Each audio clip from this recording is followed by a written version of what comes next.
அனைவருக்கும் வணக்கம். பாரம்பரிய திருவள்ளுவர் குலவம்சம் பிரசன்ன ஜோதிடர் சுப மாரிமுத்து திருப்பூர்லேருந்து இந்த பதிவு உங்களுக்காக. இன்றைக்கு மக நட்சத்திரத்தில் பிறந்துக்கிறவங்களுக்கு பணம் தரும் நட்சத்திரம் எது, தெய்வ அனுகூல நட்சத்திரம் எது, பூர்வ ஜென்ம பந்த நட்சத்திரம் எது, உங்களுக்கு ஜாதகத்தில் நிலையான நட்சத்திரம் எது, இதை பற்றி தான் இந்த ரகசியத்தை இன்றைக்கி உங்களுக்கு சொல்லப்போம். இந்த ஜோதிடத்தில் இந்த தாராபலன்னு சொல்லி ஆதி காலத்தில் முன்னோர்கள் இதை உருவாக்குறத ரொம்ப காலமாக பொதஞ்சே கிடக்குது. இது மக்களுக்கு இது எடுத்து கொடுத்தா அவங்களும் நல்லா இருப்பாங்கன்னு சொல்லித்தான் அதுக்குண்டான ஒரு வழிமுறையை நம்ம இது செய்கிறோம். அந்த ஒரு விஷயத்தில் இந்த மக நட்சத்திரத்தில் பிறந்துக்கிறவங்களுக்கு பணம் தரும் நட்சத்திரம் எது தெரியுமா? பூர நட்சத்திரம் தான் பணம் தரும் நட்சத்திரம், இரண்டாவது நட்சத்திரம். இந்த ரெண்டாவது நட்சத்திரம் பணம் தரும் நட்சத்திரம்.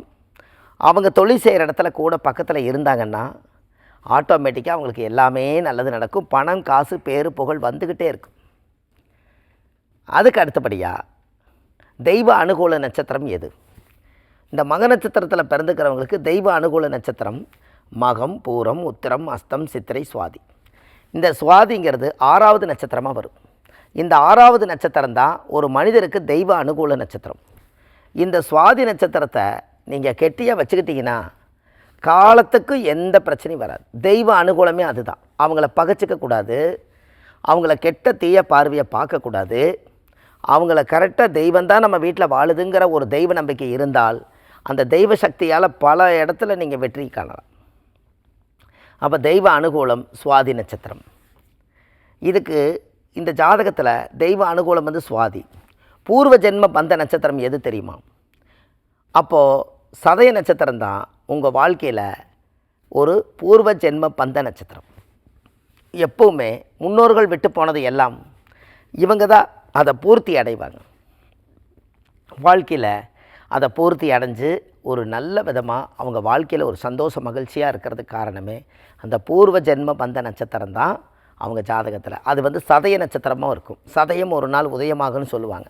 அந்த சதய நட்சத்திரம் வந்து 100 நட்சத்திர கூட்டம். அது அப்பேற்பட்ட நட்சத்திர கூட்டம் தான் மக நட்சத்திரக்காருக்கு அவங்களுடைய தெய்வ அனுகூல நட்சத்திரத்தோடு சேர்ந்தது தான் பூர்வ ஜென்ம பந்த நட்சத்திரம். அதுக்கு அடுத்தது நிலையான நட்சத்திரம் எதுன்னு தெரியுமா உங்களுக்கு? நிலையான நட்சத்திரம் அதாவது ஜாதகத்தில் உங்கள் வாழ்க்கையில் நீங்கள் நல்லா இருக்கணும் அல்லவா? அப்போது நிலையான நட்சத்திரம் அப்படின்னா சுவாதி, சதயம் எல்லாம் பார்த்துட்டிங்க. திருவாதிரை நட்சத்திரம் தான் நிலையான நட்சத்திரம். இந்த நிலையான நட்சத்திரம் மக நட்சத்திரக்காருக்கு அன்னைக்கு ஒரு தெய்வ அனுகூலமாக வீட்டில் ஒரு பாலக்கால் போடுறதும், அவங்க வீட்டில் ஒரு விதையை ஊண்டி வைக்கிறதும், ஒரு மரம் நட்டு வைக்கிறதும், முதன்னு ஒரு பில்டிங் ஸ்டார்ட் பண்ணுறதும், இதெல்லாம் 24வது நட்சத்திரம் தெய்வ அனுகூல நட்சத்திரம். அதனுடைய நிலையான நட்சத்திரம். இந்த நிலையான நட்சத்திரத்தன்னைக்கு நிலையான வேலை செஞ்சீங்கன்னா வாழ்க்கையில் நீங்கள் நிலையாக இருப்பீங்க இல்லையா? இதெல்லாம் தான் வாழ்க்கையில் நம்ம தெரிஞ்சுக்கணும். நம்ம முன்னோர்கள் வகுத்து வச்சது.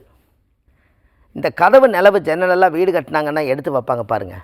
அதெல்லாம் நிலையான நட்சத்திரத்தன்னைக்கு எடுத்து வச்சாங்கன்னா அந்த வாசல் வாழ்நாள் முழுவதும் நம்மளுக்கு சப்போர்ட்டாக இருக்குங்களா? அந்த காலத்தில் பாருங்கள், இது எல்லாம் தானே மக்கள் பெரிய அளவுக்கு உருவாக்கியிருக்காங்க.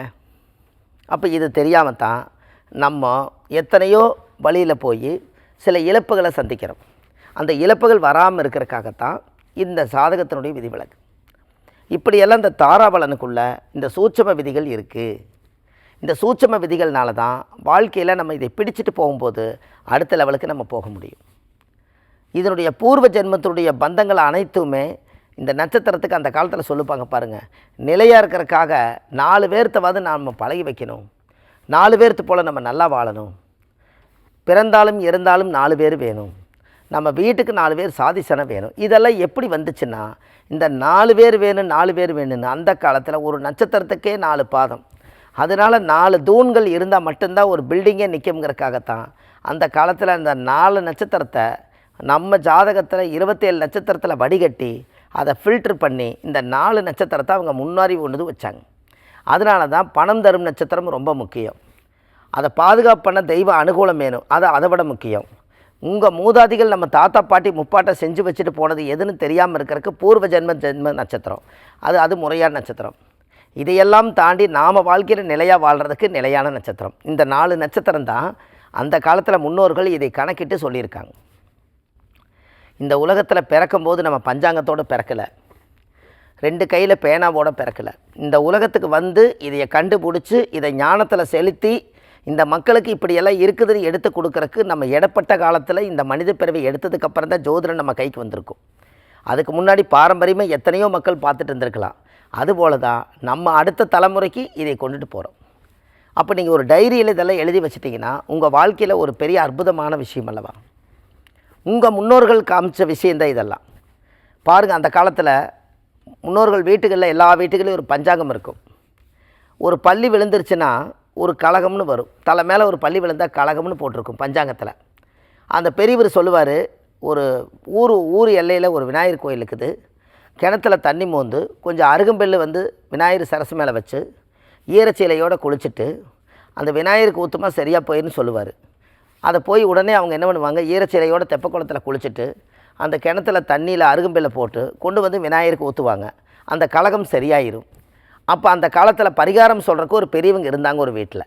இன்றைக்கி தான் பெரியவங்களே இல்லை, எல்லாம் பாதி பேர் முதியோர் இல்லத்தில் தான் இருக்காங்க. அப்போ இது காரணம் என்ன? அன்னைக்கு புத்தி சொல்கிறதுக்கும் அறிகுறி சொல்கிறதுக்கும் பெரியவங்க இருந்தாங்க. அதுபோல் வீட்டுக்கு ஒரு பெரியவங்களை வயசானவங்களை வச்சு நம்ம பார்த்துக்கிட்டோம்னா அதை விட ஒரு புண்ணியம் எதுவுமே இல்லை.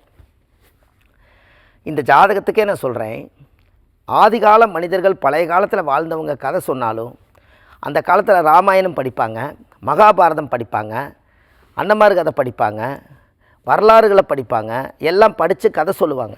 இந்த கதையே ஒரு நிஜமான வாழ்க்கை மாதிரியே அப்படியே அந்த உலகத்துக்கு பொருந்தும்போது அந்த கதை கட்டுப்பட்டு அவங்க மனிதனாக வாழுவாங்க.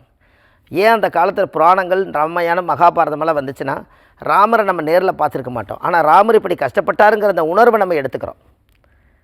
இப்படித்தான் வாழ்க்கையில் அந்த காலத்தில் கொண்டு வந்தாங்க. இதுக்கெல்லாம் தான் நட்சத்திர தாராபலனை இதை கெட்டியாக பிடிச்சி கொண்டு வரணும். இன்னும் பாருங்கள், ஒருத்தருடைய நட்சத்திரத்தை ஒருத்தர் வந்து ஒரு நட்சத்திரத்தை வந்து எடுத்தால் அந்த கேரக்டர் மட்டுமே அவர் எப்படியெல்லாம் இருக்கிறாரு, எப்படியெல்லாம் வாழ்க்கையில் இருக்கிறாருங்கிறத பற்றியெல்லாம் நிறைய விஷயத்தை நம்ம சொல்ல போகிறோம். அப்போது இந்த ஜாதகத்துக்கு இந்த மக நட்சத்திரத்தில் பிறந்துக்கிறவங்களுக்கு வாழ்வாதாரமே இந்த 4 நட்சத்திரத்தில் இவங்களை எல்லாம் ஜோதிட ரீதியாக நீங்கள் சரியான முறையில் அவங்கள பாதுகாப்பு பண்ணி வச்சுட்டா அவங்களே 4 தூணாக இருப்பாங்க. இதெல்லாம் இந்த ஆதிகால பரிகார புத்தகத்தில் நிறைய கொடுத்துருக்கேன். இது எல்லாம் நீங்கள் வாங்கி பாருங்கள், இதெல்லாம் உங்களுக்கு தெரியும்.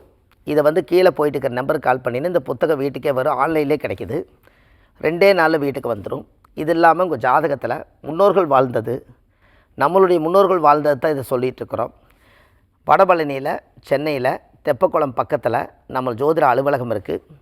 சனிக்கிழமை, ஞாயிற்றுக்கிழமை, திங்கக்கிழமை ஜோதிடம் பார்க்குறோம். மற்ற தினங்கள் திருப்பூரில் ஜோதிடம் பார்க்குறோம். இது எல்லாம் பார்த்து ஜாதகம் பார்க்க வர்றவங்களுக்கு பிரசன்ன ரீதியாகவும் ஜோதிட ரீதியாகவும் கணித்து அவங்களுக்குரிய கோவில் தமிழ்நாட்டுக்குள்ளே எங்கே இருக்குன்னு கண்டுபிடிச்சு அந்த கோயிலே கொடுத்து ஒரு வழிகாட்டுறோம். கண்டிப்பாக நல்லதே நடக்கும். பாரம்பரிய திருவள்ளுவர் குல வம்சம், பிரசன்ன ஜோதிடர் சுப மாரிமுத்து. வாழ்வது ஒரு முறை, வாழ்த்தட்டும் தலைமுறை. நன்றி, வணக்கம்.